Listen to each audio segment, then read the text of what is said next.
ஒரு இந்து நண்பர்கிட்டயோ அல்லது ஒரு இஸ்லாமிய நண்பர்கிட்டயோ கிறிஸ்துமஸ் எந்த நாள் நம்ம கொண்டாடுறோம் அப்படிங்கிற கேள்வியை கேட்டோம் அப்படின்னா அவங்க டக்குன்னு டிசம்பர் 25ன்னு பதில் சொல்லுவாங்க. ஆனால் ஈஸ்டர் நம்ம என்னைக்கு கொண்டாடுறோம் அப்படிங்கிற கேள்வியை உங்ககிட்ட கேட்டால் கூட உங்களுக்கு அதுக்கு தெளிவான பதில் இருக்காது. கண்டிப்பாக நீங்கள் முழிச்சுட்டு தான் இருப்பீங்கன்னு எனக்கு ரொம்ப நல்லாவே தெரியும்.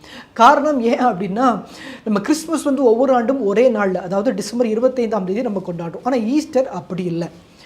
ஒவ்வொரு ஆண்டும் வெவ்வேறு நாட்களில் நம்ம ஈஸ்டர் கொண்டாடுறோம். இந்த ஆண்டு ஒரு நாளில் கொண்டாடுறோம் அப்படின்னா அடுத்த ஆண்டு இன்னொரு நாளில் நம்ம கொண்டாடுவோம். ஏன் ஒவ்வொரு ஆண்டும் வெவ்வேறு நாட்களில் நம்ம ஈஸ்டர் கொண்டாடுறோம், எப்படி அந்த ஈஸ்டர் சண்டே நாளை கால்குலேட் பண்ணுறாங்க அப்படிங்கிற சந்தேகம் உங்கள் எல்லாருக்குமே நிச்சயமாக இருக்கும். அந்த கேள்விக்கான பதிலை தான் இந்த வீடியோவில் நம்ம பார்க்க போகிறோம்.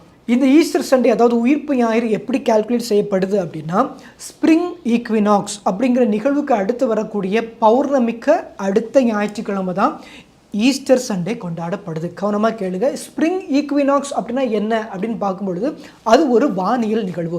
இது ஆண்டுக்கு 2 நாட்கள் தான் நடக்கும். ஒன்று செப்டம்பர் 23, இன்னொன்று மார்ச் மாதம் 20ஆம் தேதி. இந்த ஸ்ப்ரிங் ஈக்வினாக்ஸ் நிகழ்வின் போது என்ன நடக்கும் அப்படின்னா, பகலும் இரவும் ஒரே அளவில் சம அளவில் இருக்கும். எடுத்துக்காட்டுக்கு இன்னைக்கு காலையில் 6 மணிக்கு சூரியன் உதிக்குது அப்படின்னா இன்னைக்கு சாயங்காலம் அதே 6 மணிக்கு சூரியன் மறையும். அதாவது பகலும் இரவும் சம அளவில் இருக்கக்கூடிய அந்த நாள், அந்த நிகழ்வுக்கு பேர் தான் ஸ்ப்ரிங் ஈக்வினாக்ஸ் அப்படின்னு சொல்கிறாங்க. நான் ஏற்கனவே சொன்னது போல மார்ச் மாதம் 20ஆம் தேதி இந்த நிகழ்வு, இந்த வானில் நிகழ்வு நடக்கும். இதுக்கு அடுத்து வரக்கூடிய பௌர்ணமி என்னைக்கு அப்படின்னா, கத்தோலிக்க திருஅவையினுடைய கணக்கின்படி ஏப்ரல் மாதம் 14ஆம் தேதி. அதுக்கு அடுத்து வரக்கூடிய ஞாயிற்றுக்கிழமை ஏப்ரல் மாதம் 20ஆம் தேதி. அந்த கணக்கீட்டின்படி இந்த ஆண்டு ஏப்ரல் மாதம் 20ஆம் தேதி உயிர்ப்பு ஞாயிறு கொண்டாடப்படுகிறது. இப்படி ஒவ்வொரு ஆண்டும் இந்த ஸ்ப்ரிங் ஈக்வினாக்ஸுக்கு அடுத்து வரக்கூடிய பௌர்ணமிக்கு அடுத்த ஞாயிற்றுக்கிழமை தான் ஈஸ்டர் கொண்டாடப்படுது. இப்போ உங்களுக்கு இந்த சந்தேகம் தீர்ந்திருக்கும்னு நினைக்கிறேன்.